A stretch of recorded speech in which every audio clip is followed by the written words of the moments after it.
Okay, we're diving into a really high-stakes scenario today. Yeah, one that really pushed the Middle East right to the very edge. Exactly. Imagine this. It's June 2025, Mm-hmm. and Iran has just, well, launched a volley of ballistic missiles. At major U.S. bases, yeah. Qatar and Iraq. Sounds like the trigger, right? The immediate start of a wider war. You'd absolutely think so.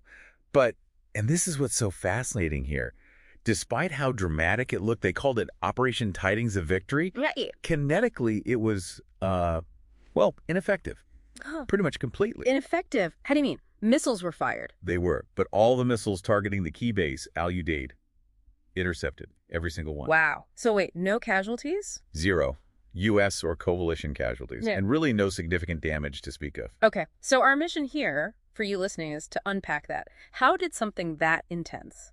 Yeah. How did it not blow up into an all-out war? It's this complex game, this violent communication, as some analysts are calling it. Violent communication. Okay. Exactly. It's like a dialogue, but with missiles and very carefully managed force, sending signals. So to get how they had this dangerous conversation, we need to step back 24 hours first. Right, to the catalyst, the U.S. operation. Operation Midnight Hammer. Unprecedented stuff.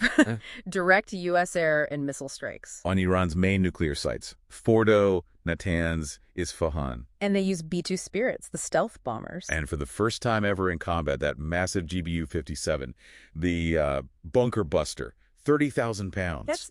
That's a huge step. It fundamentally shifted things, didn't it? But Washington directly in the fight. Absolutely. No more proxies. This was direct. And Iran's response, it was fast. But you said calculated. Extremely calculated. Sources say U.S. intelligence actually saw the Iranian missile launchers moving. Ah, so they had some warning signs. Which let them take precautions, yeah. Yeah. Moving U.S. aircraft out of al-Udeid, for example. And then Qatar, the UAE, Bahrain, Kuwait, they all coordinated temporary airspace closures. Got it. So the stage was set.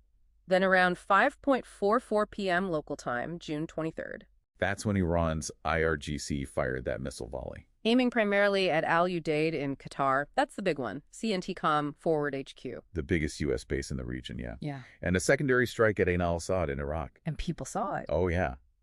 Eyewitnesses in Doha heard loud explosions, saw the intercepts light up the sky. Videos went online almost immediately. Which brings us back to that key question. How did an attack on the most critical U.S. base result in 0 casualties? It seems almost, well, impossible. And this is where it gets really interesting, maybe even counterintuitive. The evidence suggests Iran actually gave advance warning. Through diplomatic channels, yes. Heads up. That warning changes everything. It allowed for those precautions we mentioned. Exactly. And it meant Qatar's air defenses, probably U.S. Patriot and the hand systems. They achieved a 100% interception rate over Doha.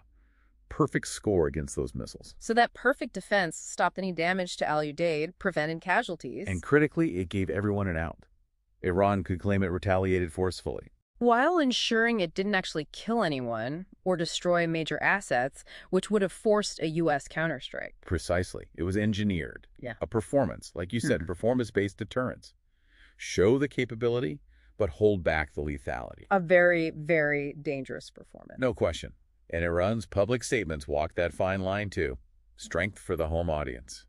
But also signals that, okay, this is proportionate, tit for tat, and maybe, just maybe, we're done now. The cycle's complete. Implying that, yes. Yeah. And the U.S. reaction. Surprisingly quiet, right. Muted, observational. They basically took the off-ramp. The 0 casualty outcome was the off-ramp.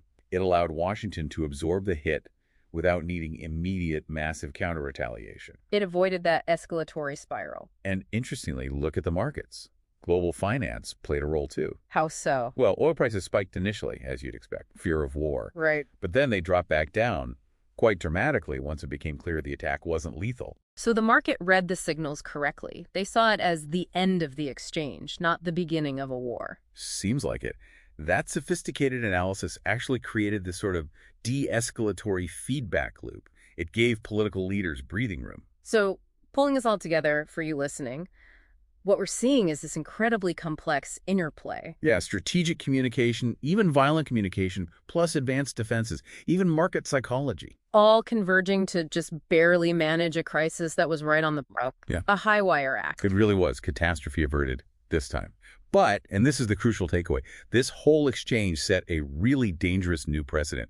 Direct U.S.-Iran state-on-state kinetic strikes. So the threshold has been crossed. It has. And the big question now is, how do they navigate this path next time? What happens if this precise management falters, if the signals get crossed? What happens if the performance isn't quite so perfectly choreographed?